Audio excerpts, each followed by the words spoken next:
Introduction to Acts. We now come to the book in the New Testament that tells us what happened to Jesus' followers after he returned to heaven.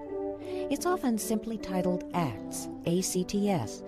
It's sometimes called the Acts of the Apostles because of the actions they took. And it has also been called the Acts of the Holy Spirit because it teaches about the coming and the work of God's Spirit after Jesus' resurrection. So, starting with the time of the resurrection of Jesus, the book of Acts goes on to tell the story of the next 30 remarkable years of the early church's ministry in the first century world.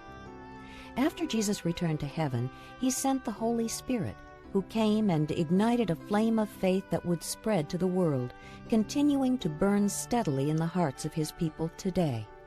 Acts records how the Holy Spirit came and formed Jesus' followers into a new organism called the Church.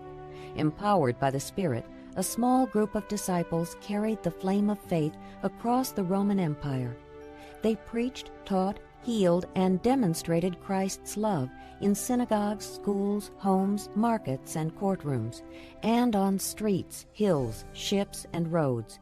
Wherever God sent them, lives and the course of history changed. The missionary travels of the Apostle Paul are documented in Acts, and Paul was the one who wrote many letters to the new churches formed during this period of growth. Most of those letters are preserved for us in the New Testament.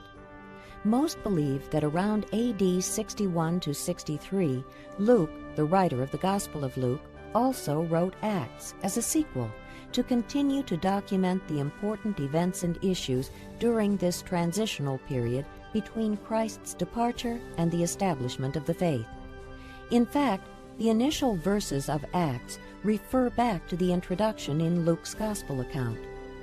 As you listen, keep in mind the last words of Jesus to his disciples that Luke quotes in Acts chapter 1, verse 8.